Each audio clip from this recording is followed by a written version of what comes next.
14 രാജ്യങ്ങൾക്ക് അധിക തീരുവ അടിച്ചേൽപ്പിച്ച അമേരിക്കൻ പ്രസിഡന്റ് ഡൊണാൾഡ് ട്രംപ് മ്യാൻമറിനും ലാവോസിനുമാണ് ഏറ്റവും കൂടുതൽ തീരുവ ചുമത്തിയിരിക്കുന്നത്. തായ്ലൻഡ്, ദക്ഷിണാഫ്രിക്ക, Bangladesh, Kazakhstan, Indonesia, Tunisia, Malaysia, Serbia, Cambodia, Bosnia, Herzegovina തുടങ്ങിയ രാജ്യങ്ങൾക്കാണ് തീരുവ ഏർപ്പെടുത്താൻ ട്രംപ് ഭരണകൂടം തീരുമാനിച്ചത്.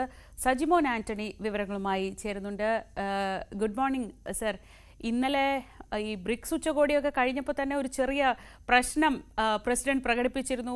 അമേരിക്കൻ വിരുദ്ധ നിലപാടെടുക്കുന്നവരോട് ഇനി യാതൊരു സംയമനവും കാണിക്കില്ല, അവരോട് ഇനി യാതൊരു ഇളവും ഉണ്ടാവില്ല എന്നൊക്കെ ഉറപ്പിച്ചിരുന്നു.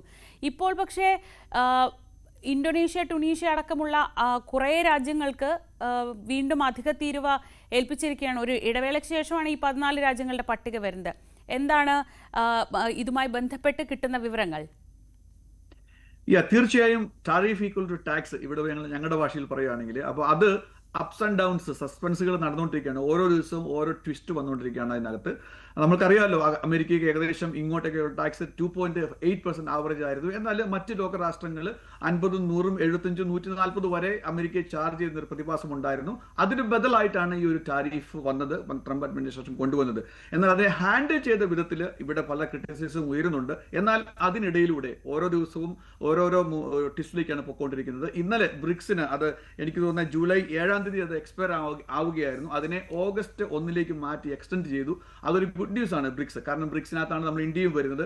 എനിക്ക് തോന്നുന്നത് ബ്രിക്സിൽ എനിക്ക് തോന്നുന്നത് ലോകത്തെ ഏകദേശം 40% പോപ്പുലേഷൻ ബ്രിക്സിലാണ്. അതുപോലെ തന്നെ 46% GDP കൺട്രോൾ ചെയ്യുന്നത് ബ്രിക്സ് ആണ്. അപ്പൊ അതുകൊണ്ട് തന്നെ ആ ഒരു ഇമ്പോർട്ടൻസ് മനസ്സിലാക്കിക്കൊണ്ടാവണം എന്ന് കരുതുന്നു. അത് ജൂലൈ 7 നിന്ന് മാറ്റി ഓഗസ്റ്റ് 1 മാറുകയാണ്.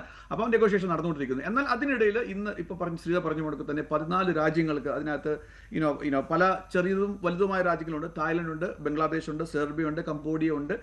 അങ്ങനെ തുടങ്ങിയ 14 രാജ്യങ്ങൾക്ക് പിന്നെയും തീരുവ 40% ആക്കി മാറ്റിക്കൊണ്ടാണ് ട്രംപ് അഡ്മിനിസ്ട്രേഷന്റെ ഒരു തീരുമാനം വന്നിരിക്കുന്നത്. അപ്പം എനിക്ക് തോന്നുന്നത് ഇവിടെ നെഗോഷിയേഷൻ ഇന്റൻസ്ലി നടന്നുകൊണ്ടിരിക്കുന്നുണ്ട്. പല രാജ്യങ്ങളുമായിട്ടും സെറ്റിൽ ആയിട്ടുണ്ട്. എന്നാൽ പല രാജ്യങ്ങളുമായിട്ട് സെറ്റിൽ ആവാനായിട്ട് ഇനി ബാക്കിയുണ്ട്.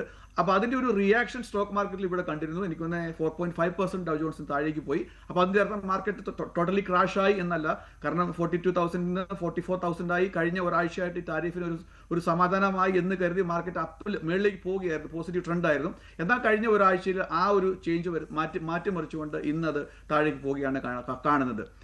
അതാണ് ഇതിനെപ്പറ്റി താരിഫിനെ പറ്റിയുള്ള കാര്യങ്ങൾ പറയാനുള്ള സ്ഥിതി. ഒപ്പം